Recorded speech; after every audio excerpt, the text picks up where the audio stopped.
Welcome to the How to Be Awesome at Your Job podcast, the show where brilliant professionals share how to sharpen the universal skills required to flourish at work. Enjoy more career fun, wins, meaning, and money with your host, Pete Makaitis.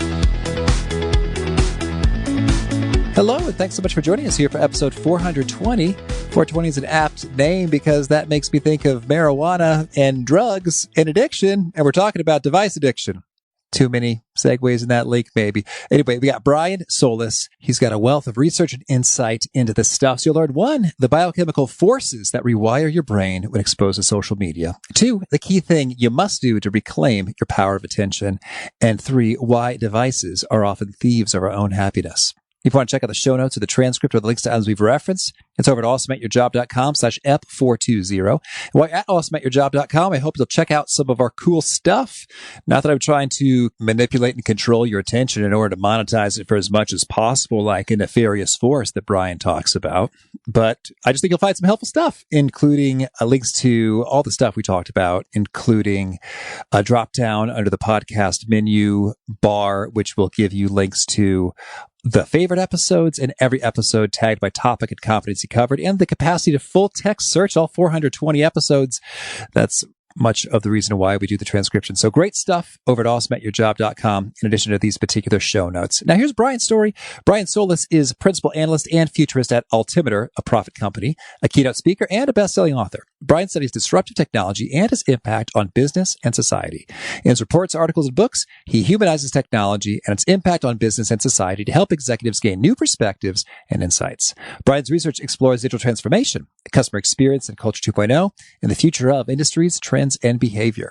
Today, we are particularly talking about his book, Life Scale, and this conversation was kind of short because we had a limited time window, and then we had some technical difficulties, so it's real short. But Brian was so kind as to send me his book in advance and allow me to share some excerpts. So you're going to get a full taste of what Brian had to share, even though our conversation itself was short. So big thanks to Brian for sharing his wisdom with us, and big thanks to our sponsors. Check them out. One sponsor to check out is Harvard Business Review. This brilliant magazine, published at hbr.org, is the leading destination for smart management thinking. Fun fact, HBR has been mentioned in 108 episodes of the show. That's because HBR has great stuff that comes up often. They've got explainer videos, podcasts, real-world case studies, and much more. I think of HBR each night that I put on my special orange glasses. Their article, Will Blue Light Glasses Improve Your Sleep?, revealed that those who wore them reported better sleep and a 7% improvement in work performance as compared to those who wore the sham glasses. So I cite HBR anytime anyone tells me that I look silly wearing them. Now, much of HBR's content is available for free when you sign up at their site. Subscriptions that get you unlimited content cost $10 a month. If you visit hbr.org/subscriptions and enter the promo code AWESOME, you can save 10% off of that subscription. Again, to save 10% off of your HBR subscription, go to www.hbr.org/subscriptions and enter the promo code AWESOME.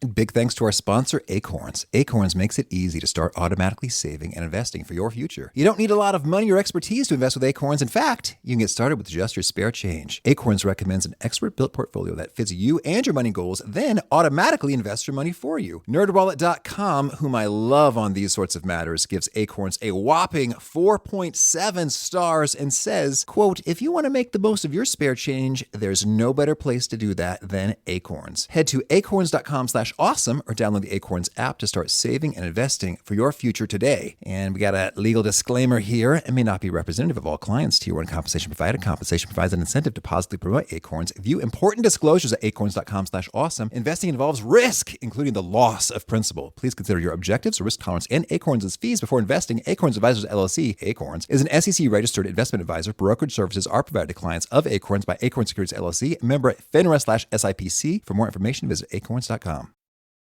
Without further ado, here is Brian. Brian, thanks so much for joining us here on the How to Be Awesome at Your Job podcast. Hey, Pete. It's honestly my pleasure. I'm really looking forward to this. Oh, yes. Well, me too. And I'm excited to dig into the wisdom of your book, Life Scale. But I understand that this is personal for you. Can you tell us the story of how distractions were impairing your life? Oh, yeah. Well, it's my favorite subject. To kind of fall on the sword and be vulnerable to everybody. But in all seriousness, it was not the book that I set out to write. In fact, I was trying to write another book on innovation and just couldn't really get past the proposal stage. And it was, for the first time in my life, I was stuck and couldn't figure out why, and had wondered if this is what writer's block had felt like, or if I was just stretched too thin. But long story short, after a whole bunch of research and time of reflection and introspection, I'd gotten down to the bottom of the fact that I wasn't able to get into the flow like I used to, because I had completely changed my life. It had been, at that point when I started writing the proposal, it had been 2 years since the previous book had published. And before that, each subsequent book had been a little harder and harder to write. This time was the first time I couldn't get past the proposal stage, and I had just basically succumbed to all of the digital distractions that define my life. And in the time that I had written the last book, I had grown exponentially on platforms. I was using my phone more and more and more, and it had an incredible effect on depth and creativity and flow and productivity in ways that I just didn't realize until I had to go back and dive deep, or try to. Well, that's interesting. So you're kind of a victim of your own success. You had so many fans, followers, etc., that there's just more to respond to and more potential for beeps and buzzes and claims of your attention. Yeah, absolutely. And not only that, but with that pressure of maintaining a presence and also trying to stay relevant and continue to build that audience, right? Because there's always somebody or something new to follow, or at least be entertained by. The other side of it is the dark side of digital, which is what it does to your brain. So it rewires it. It makes it operate much faster. It makes it jump around from task to task to give you sort of the semblance of multitasking, but essentially all you're really doing is task hopping. It sort of drives you to float at a much more superficial level rather than allowing you the freedom and space to dive deeper and be content there. I could list out a million different things that it does to you, but it also affects you chemically. You mentioned that it rewires your brain, these digital devices and these interactions. Can you share with me perhaps one of the most frightening bits of research or studies that points to this phenomenon? Oh my goodness. Well, there's so many. Just going outside of the brain rewiring thing. For example, if you use social media quite a bit, whether it's Facebook or Instagram, one of the things that tends to happen is that when you post something, or based on the designs of those apps, they are designed to create microdoses of anxiety. So, for example, if you open the app, there's going to be a millisecond delay before you see how many new notifications you have. And that's meant to sort of create this sense of anticipation so that when you see that number, you feel like you've won. And in that moment, what it's doing is unlocking a series of 6 different chemicals within your body. And also the same types of chemicals swoosh about you when you do get a new like, or when you do get a new follower, or when people are connecting with you. So essentially you're getting these microdoses of the semblances of joy or happiness or validation or connection or desire. And your body learns to crave that.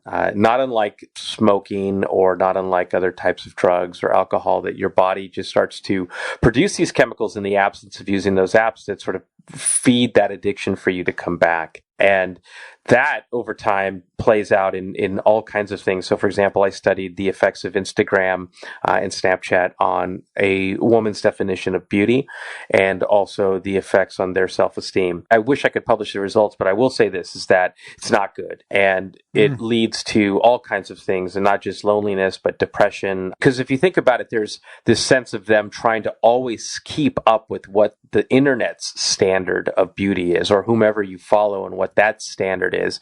And even then, it's not necessarily always a real standard. They might be using Facetune as a way of sort of making themselves look slimmer or more attractive or younger. And this is also creating new types of plastic surgery products that are catering to what's called dysmorphia or filter dysmorphia, or in some cases, Snapchat dysmorphia, because people want to look the way that they do in their, let's just say, their selfie self, their aspirational self. Wow. That's so fascinating. And I guess I didn't realize that the platforms deliberately put in a little bit of a gap before you saw the notifications. I just thought that was dumb. Like, don't you know that's what I wanted to see first? How come I have to wait for this?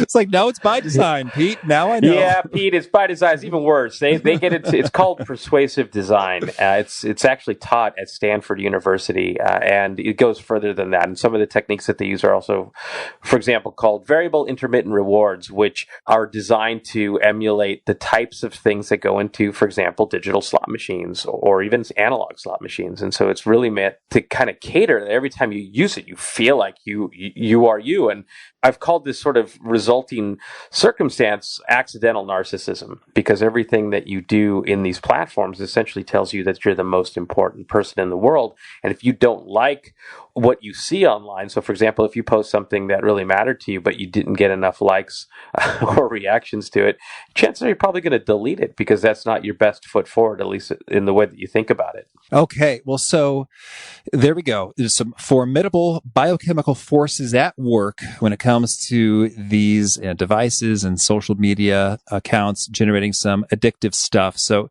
tell us, what have you found are the most powerful practices to get liberated from this and reclaim your power to focus? This is a challenge that I face with this book as well, is how do you sell a book to people who don't necessarily realize that they're distracted or suffering from any of this, right? Like in total honesty, as I mentioned earlier, I didn't know I had a problem until I failed in a pretty significant life milestone. And I would hate for anybody else to kind of have to get to that point. I want everybody to optimistically or proactively come to this conclusion on their own. And I share this with you because, for example, Google and Apple are putting what they're calling digital wellness tools inside of your smartphones that sort of document how much time you spend on your phone every day or your tablet, where you're spending all of your time.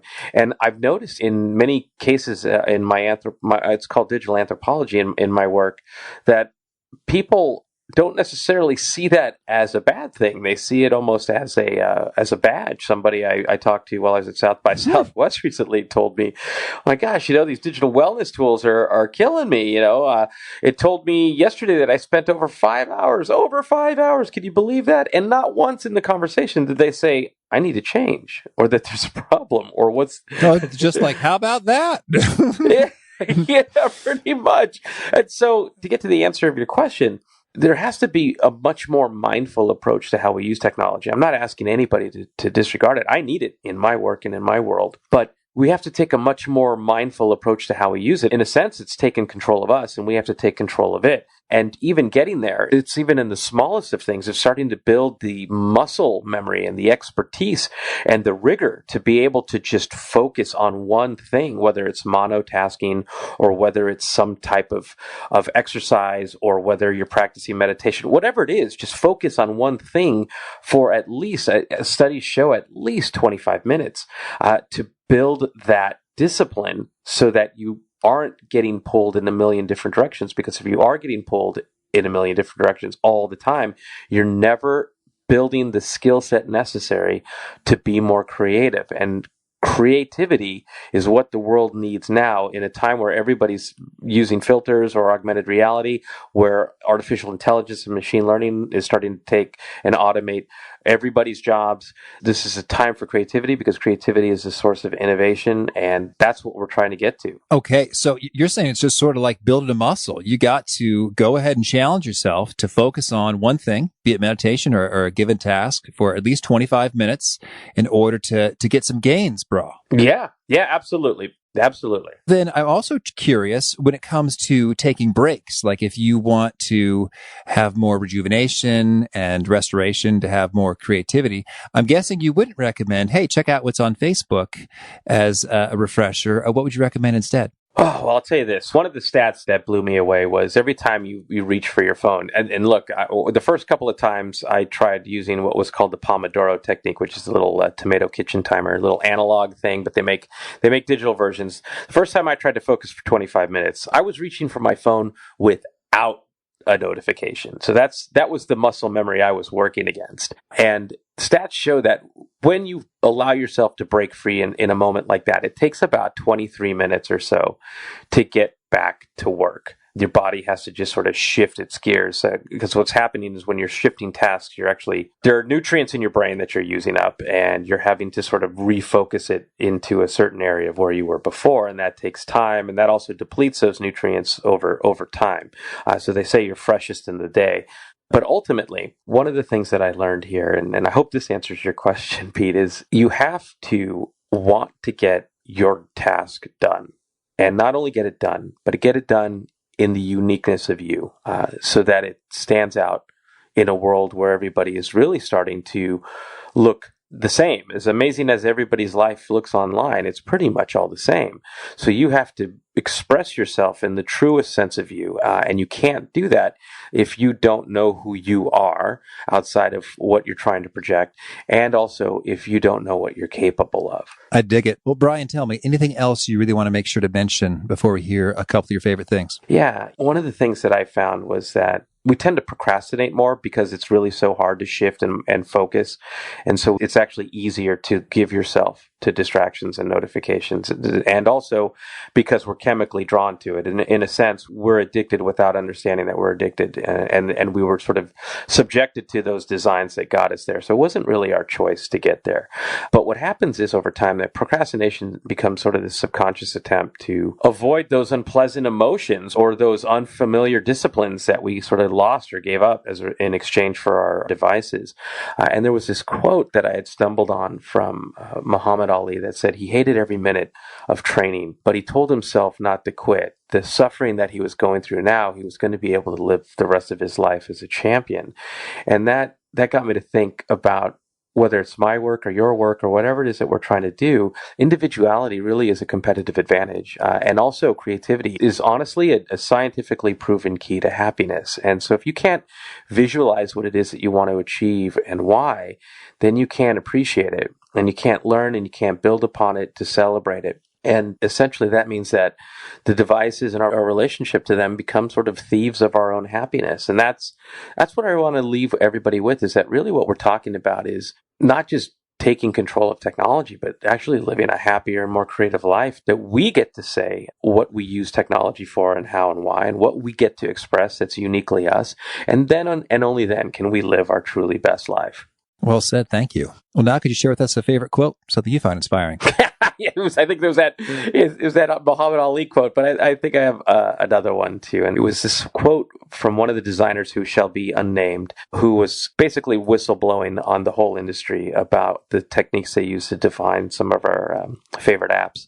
And it was that we were given the power of the gods without their wisdom. That is nice. Thank you. And how about a favorite tool, something that helps you be awesome at your job? So I started with this Pomodoro technique to build that discipline down to 25 minutes, but I also found the equivalent in vinyl, listening to vinyl again. And one side of a record is roughly about 25 minutes. And the process of focusing for 25 minutes is fantastic, but also the physical routines that you go through to pull that vinyl out of its sleeve and kind of enjoy the senses of the smell and the feel, and putting that needle slowly down on the disc and hearing the crackling a bit. It's also very cathartic and therapeutic. So you build this muscle set, but you also calm your mind into this way of being able to jump into a much deeper way of work much faster. Oh, that's cool. I haven't heard that as a tool before. Vinyl. Awesome. And how about a favorite habit? A new favorite habit that was an old favorite habit has been the arts. So I grew up playing guitar and sort of shelved it in favor of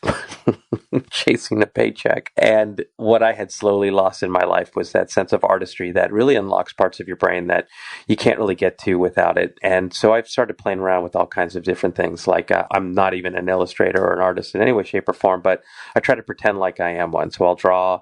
Sometimes I'll throw the pen in my left hand and try to write sentences and just kind of activate much more artistic behaviors to keep that brain firing in you in unique ways. Brian, this has been such a treat. I wish you much luck with the book and your speaking and your work and all the fun you're up to. Well, Pete, I appreciate it. I'm on a mission. Like you said at the beginning, this is my 8th book, but my first personal book. And I'm hoping to just bring anyone who is willing along on the journey with me. Well, that was a short conversation, but I want to make sure you don't feel shortchanged with an episode that's too short. So I'm going to share with you some of my favorite excerpts from Brian's book, Life Scale, and here we go. The attention economy has been wildly lucrative. No wonder. Our attention is finite, which creates limited supply and great demand. Netflix CEO Reed Hastings once said the company's number one competitor was sleep, quote, "And we're winning," he proudly exclaimed to shareholders. Yikes. The attention economy is no mere metaphor. Our attention is traded as a commodity, and the more of it we spend on any given platform or device, the more those hosts can sell it for. Now, I don't like to think of your attention that way, dear listener. I'm hoping to give you such excellent value as opposed to just hook you in and listening forever. But keep me honest if you think I'm sort of doing anything that's inappropriate.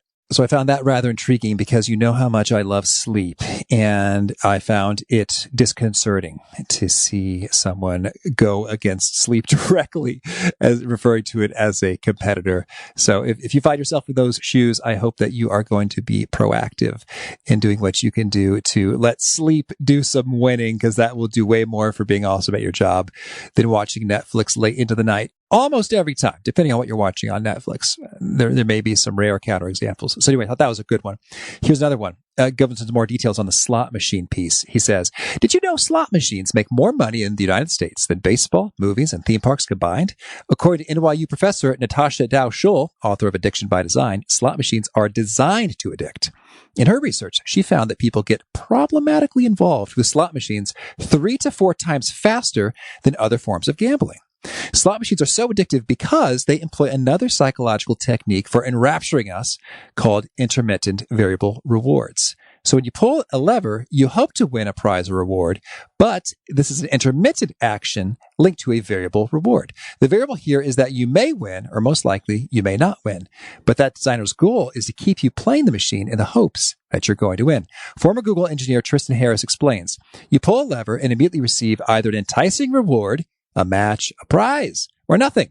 Addictiveness is maximized when the rate of reward is most variable. I find that intriguing, and also potentially a reason why folks check their emails so often is because those rewards really are quite variable. What you see in there could be nothing.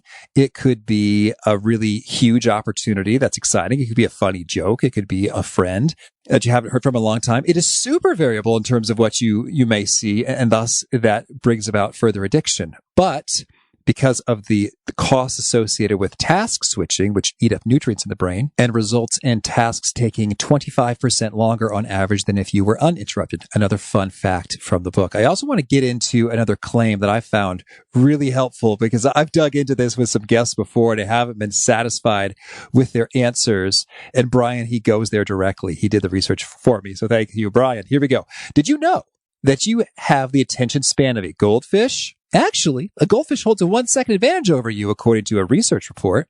Apparently, you and I can only concentrate for 8 whole consecutive seconds, whereas a goldfish can focus for a whopping 9 seconds. And what's especially frightening is how rapidly our attention span has been eroding. When it was measured in 2008, it was 12 seconds. So we've lost 4 seconds in 5 years. What would we be down to in another 5? Do not believe this. When I dug into the basis of this claim, I discovered that the so-called study that generated this meme is a prime example of what I call short attention span theater. Details about the research process were scarce at best. Here's what we do know. The report was sponsored by the Advertising Office of Microsoft Canada. The authors are not named, and the source of the 8-second figure is a website called Statistic Brain, which offers 0 sources of its own about the information it provides. Dig deeper, and not only does something smell fishy, zing, the whole thing is bait. I couldn't actually find any real research that pinpoints the exact attention span of goldfish. We haven't lost our ability to focus at all. We just need to reclaim it.